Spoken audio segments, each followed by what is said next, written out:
Nous sommes dans l'un de ces villages de la vieille France, comme je les adore. Saint-Savin-sur-Gartempe, qui possède un joyau. Une abbaye inscrite au patrimoine mondial de l'UNESCO depuis 1983. Saint-Savin-sur-Gartempe se trouve à l'est de Poitiers, dans le département de la Vienne. La jolie Gartempe se jette dans la Creuse, un peu plus loin à La Roche-Posay.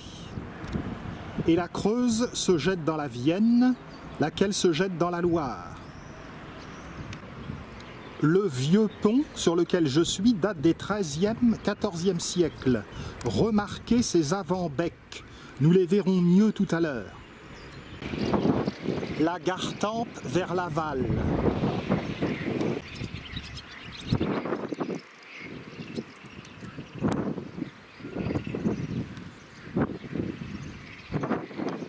Si cette merveille est classée à l'UNESCO, c'est parce qu'elle possède d'incroyables fresques sur une voûte à 16 mètres de hauteur, incroyablement conservées, datant du XIe siècle.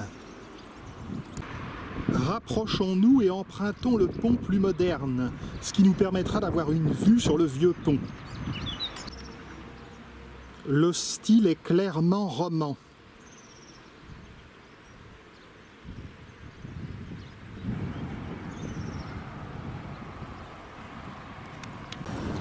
Voici le vieux pont du XIIIe siècle sur lequel je me trouvais il y a un instant.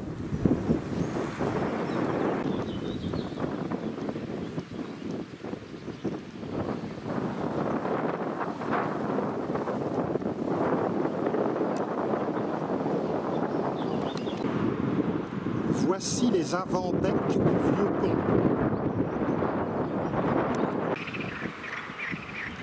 On entend de nombreux coassements de batraciens dans la Gartempe.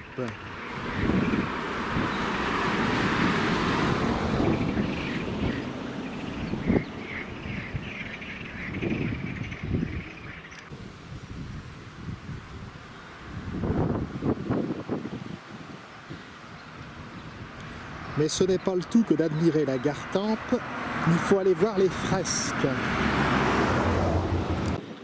Joli conifère pour nous accueillir à l'entrée de la commune.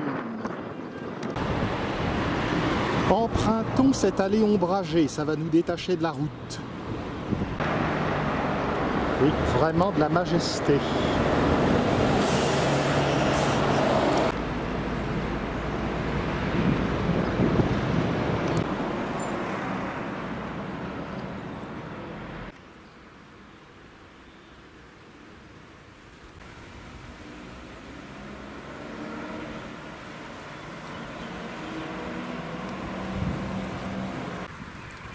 Qui était ce saint Savin qui donne son nom à l'abbaye?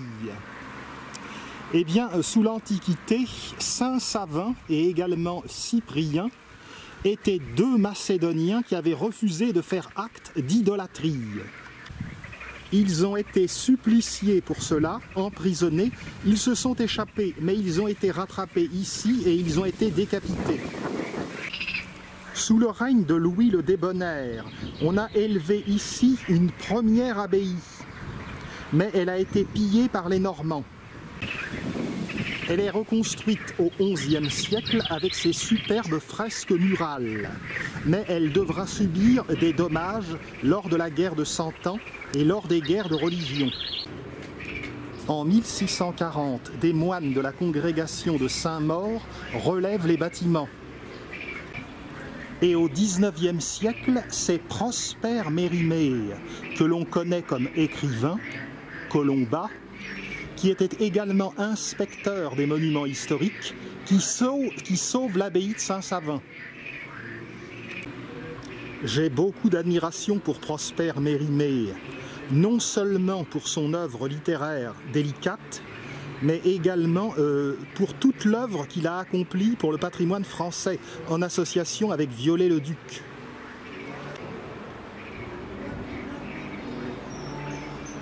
Bon, là, vous voyez que ça ne date pas du 11e. Observez le clocher trapu, l'abside et ses absidioles.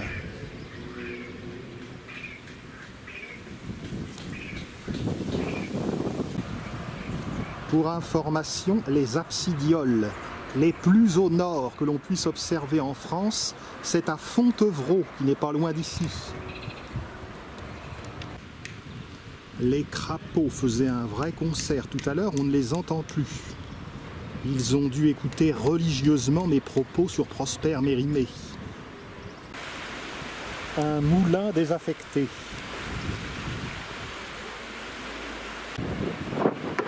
Un vrai petit paradis. La Gartempe en amont.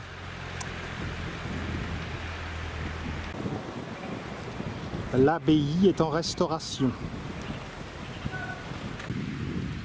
Contournons, allons voir la merveille. La Flèche. Belle place à Saint-Savin, un peu encombrée de voitures, mais bon. Cette place est plantée de beaux marronniers d'Inde et de tilleuls par ici. Le clocher-porche, avec sa flèche, fait vraiment impression.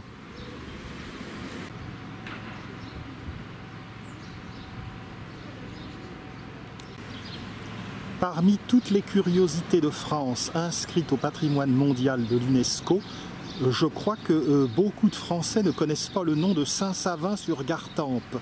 Et c'est très certainement dommage, comme nous l'allons voir. Ce panneau pédagogique indique que Saint-Savin est le joyau de la vallée de la Gartempe, que l'on peut également baptiser la vallée des fresques.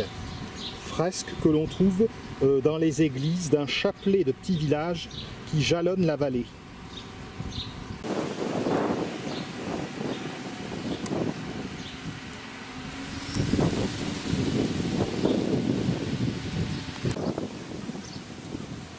Ça n'a pas que des bons aspects le Moyen-Âge. J'espère que je ne vais pas me retrouver au pilori. Les bâtiments abbatiaux que voici datent du XVIIe siècle.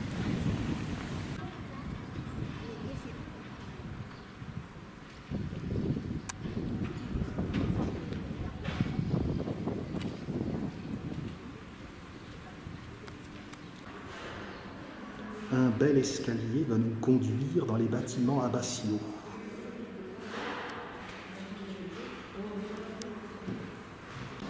Attention aux marches, elles sont un peu ondulées.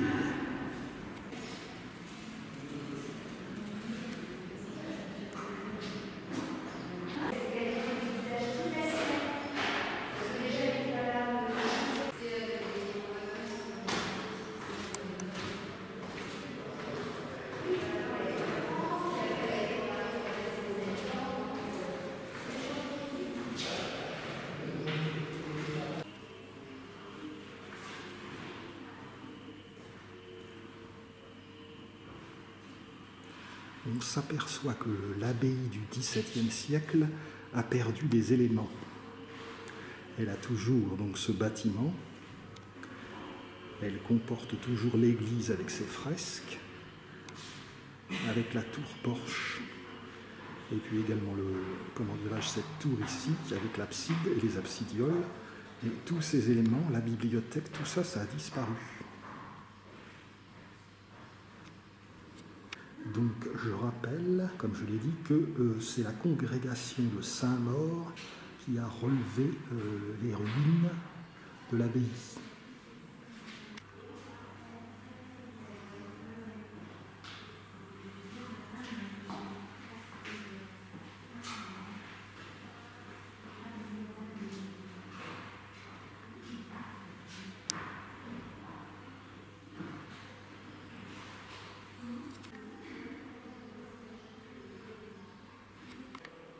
Saint-Benoît de Nursie fonde l'ordre des Bénédictins au VIe siècle.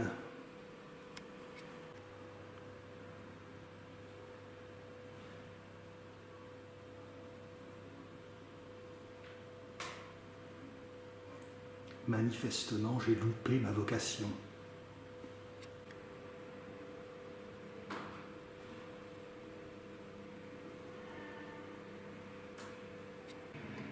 Au XIe siècle, le pape Grégoire VII engage une profonde réforme dite grégorienne de la société chrétienne. Les croisades mettent en contact chrétiens d'Occident, chrétiens d'Orient, byzantins, et les musulmans. Si Jérusalem tombe aux mains des croisés en 1099, Saint-Jean d'Acre sera la dernière place forte chrétienne à tomber aux mains des musulmans, en 1291, donc quasiment 2 siècles d'occupation chrétienne au Proche-Orient. C'est plutôt le Moyen-Orient en fait.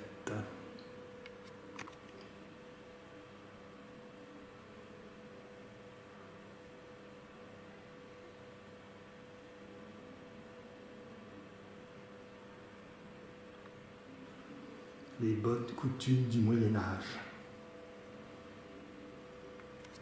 Le contrat vassalique. C'est le contrat qui se noue entre un supérieur ou suzerain et une personne qui lui est dévouée, le vassal. C'est le principe de la féodalité.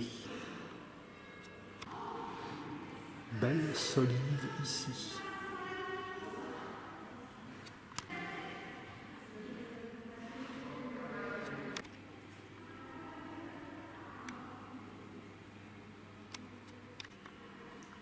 Au tournant de l'an 1000, Fulbert de Chartres, évêque de la ville, est le véritable Socrate de l'époque. Son enseignement pour l'épanouissement de l'esprit rayonne jusqu'à Poitiers.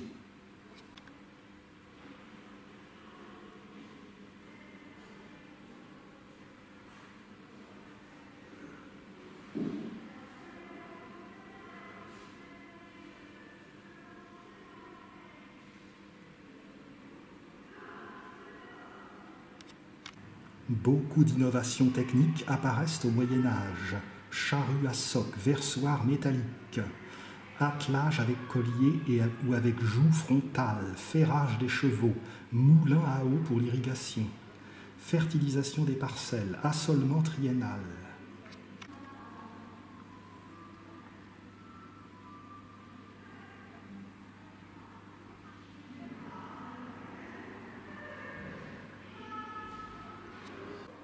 J'ai dit que saint Savin avait été décapité sur les bords de la Gartempe.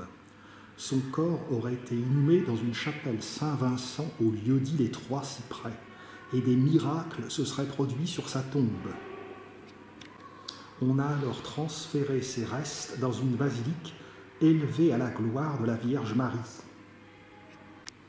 L'abbaye jouit de la protection de Charlemagne, qui y adjoint des fortifications.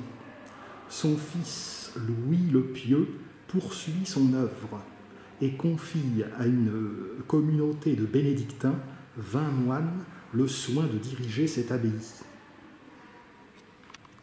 La période de prospérité viendra dans le courant du XIe siècle grâce aux dons d'une femme très riche et également par l'intervention de 2 moines, Gervais et Bernard, qui la dotent de ces fameuses fresques que nous verrons tout à l'heure.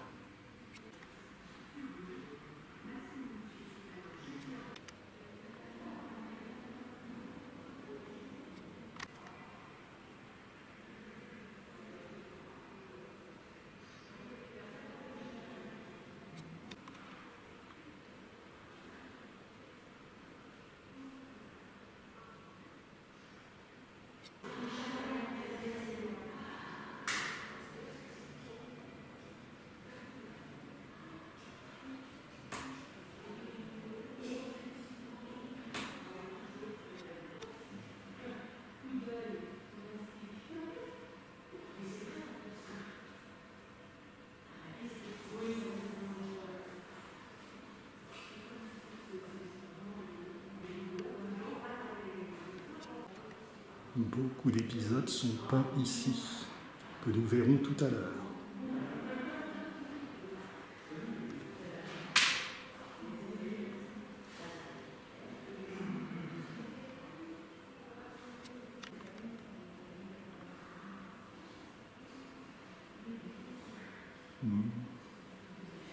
Excusez, j'étais en train de chercher une faute d'orthographe.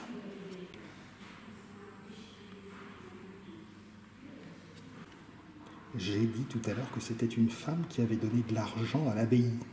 Il s'agissait de l'épouse du duc d'Aquitaine, Haumode. L'église, telle qu'elle a été construite en 1030, n'était pas tout à fait régulière, comme on le voit ici. La tribune, pour des manifestations liturgiques exceptionnelles.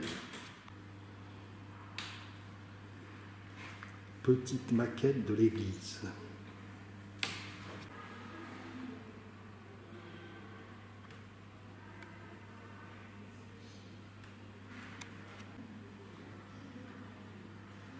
Si les fresques sont ainsi, effectivement, elles sont très bien conservées pour le XIe siècle. Le chœur, espace consacré, réceptacle de la présence divine, aboutissement, lieu de fusion entre Dieu et les hommes.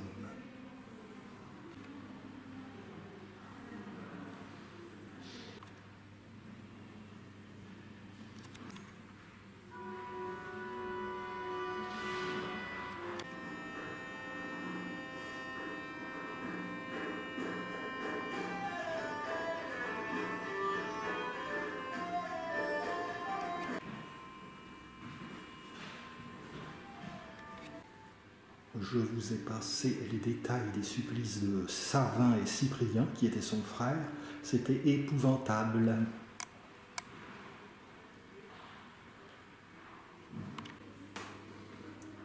Tous ces composants des fresques, tous ces enduits ont servi finalement à la conservation.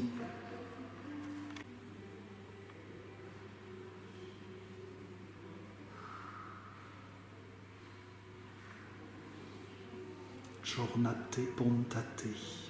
Voilà bien l'influence de l'art italien.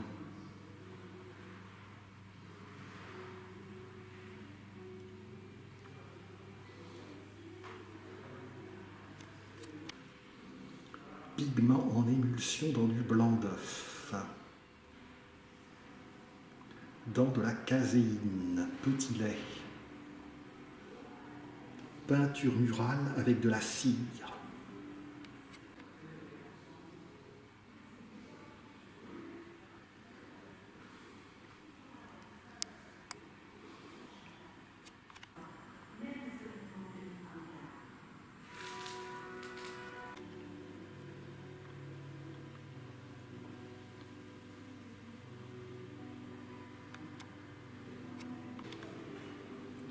La femme au dragon. Ça n'a pas l'air de plaire aux gosses.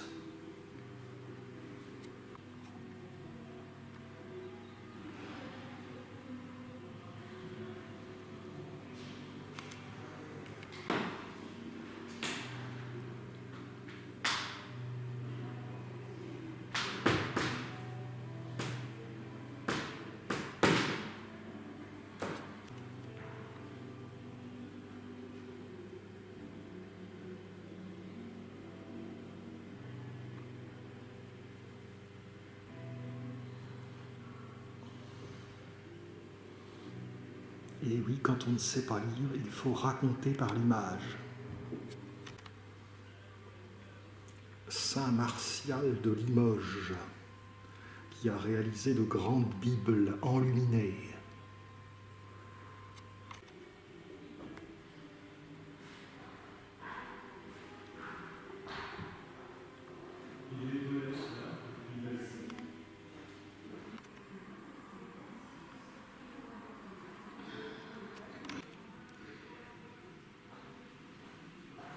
On peut observer les fresques en lumière naturelle, en lumière rasante ou avec des ultraviolets.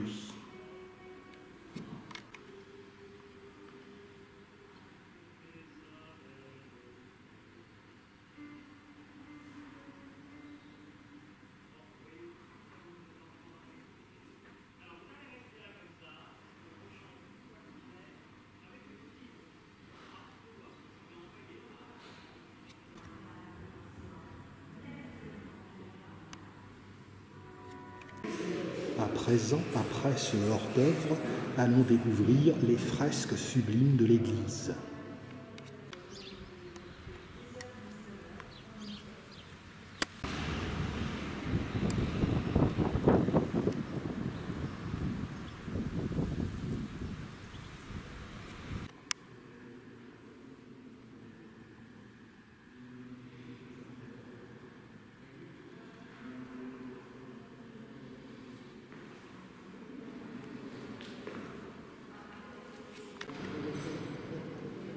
L'impression est magnifique à l'entrée.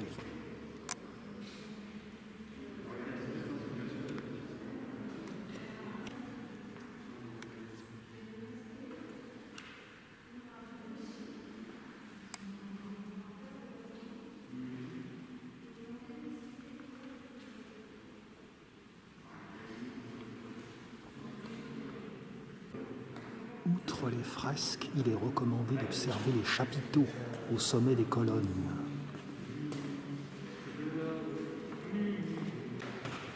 La voûte est à 16 mètres au-dessus du sol. La longueur totale de l'église abbatiale est de 76 mètres. Bas côté droit.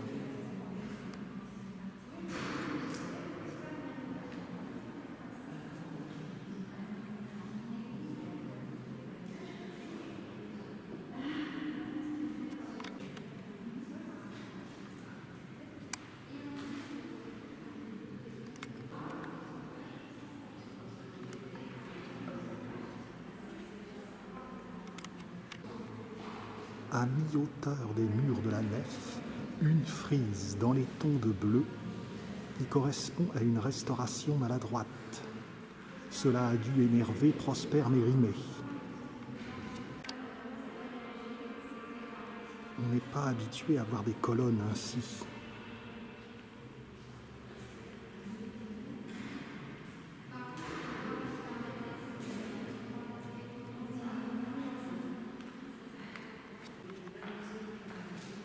Superbe chapiteau à feuillage ou avec des animaux.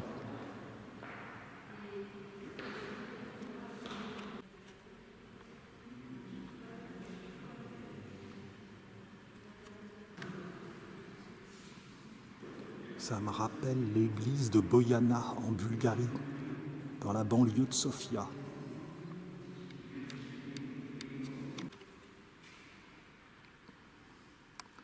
Approchons-nous du chœur.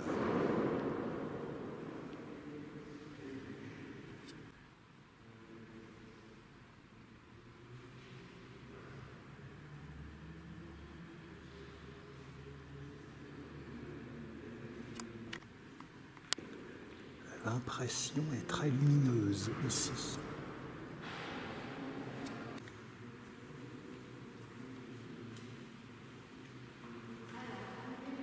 Les colonnes et leurs chapiteaux à feuilles d'acanthe.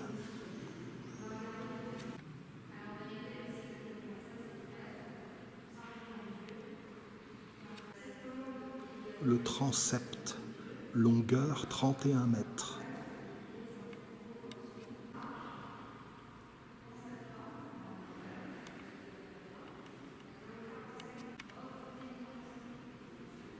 De rien.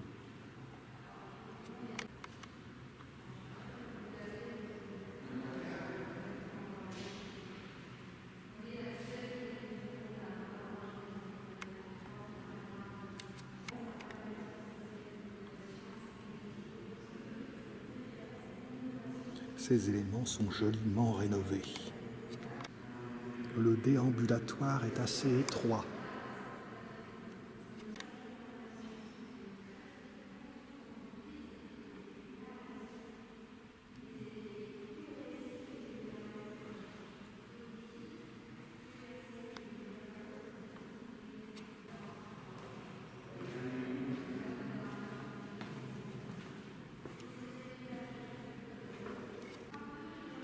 Sainte Radegonde.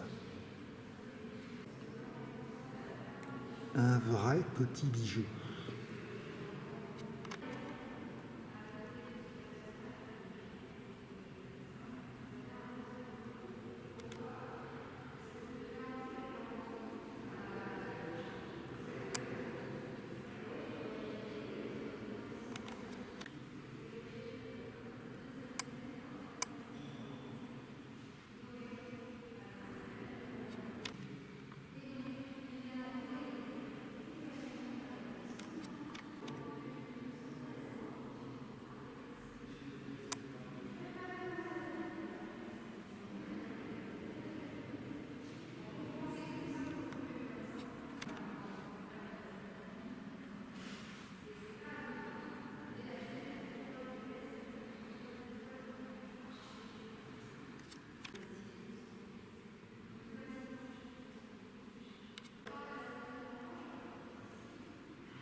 Un escalier vraiment très étroit pour aller voir, j'imagine, un tombeau.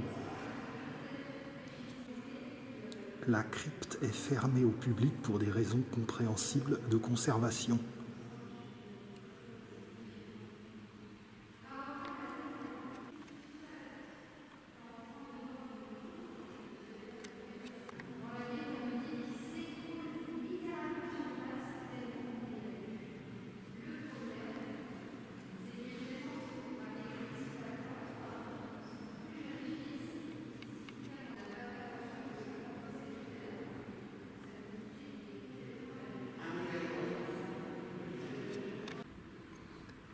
On reconnaît bien l'arche de Noé.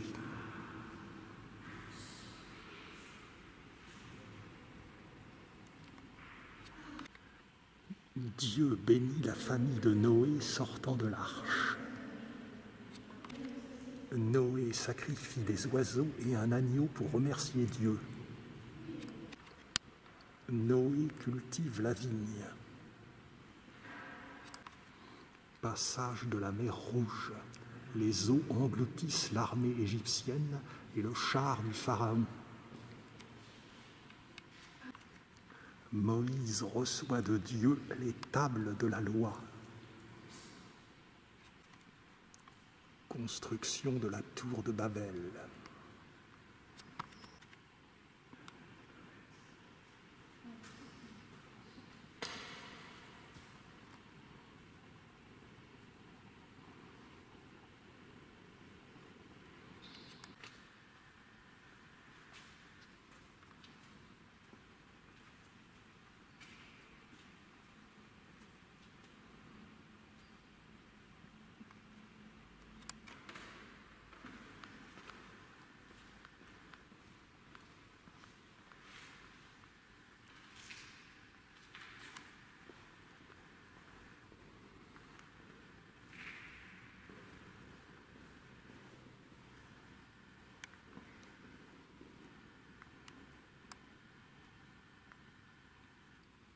André Malraux disait que c'était la chapelle Sixtine de l'art roman.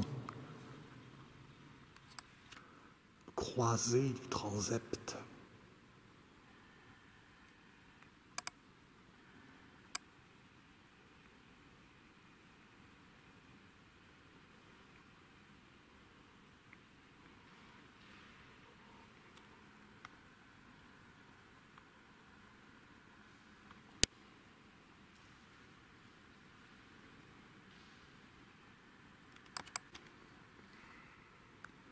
J'aime bien ces colonnes, décidément. On se croirait à la foire, on dirait des sucres d'orge. Je ne sais plus où donner de la tête avec tant de beauté.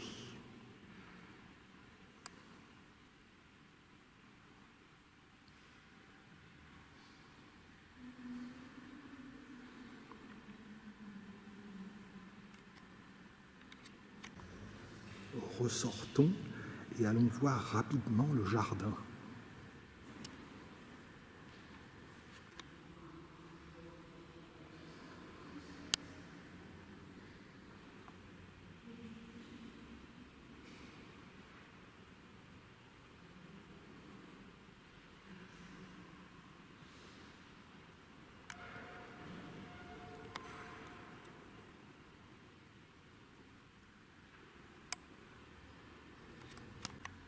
Dans le narthex, on peut voir le Christ en gloire de la Jérusalem céleste. Le combat de l'archange et de la bête est un peu effacé.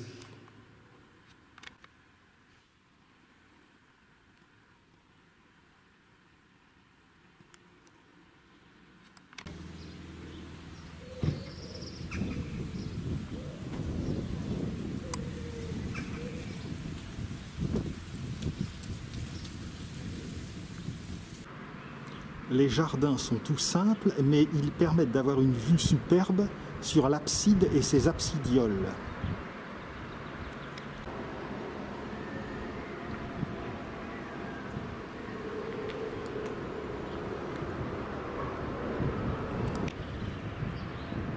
Les bâtiments abbatiaux étaient d'origine médiévale, mais on voit qu'ils ont été largement remaniés.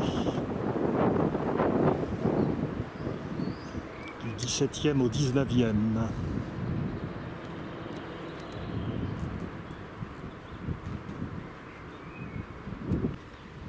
Quant à la flèche, je ne l'ai pas dit, elle a une hauteur de 77 mètres.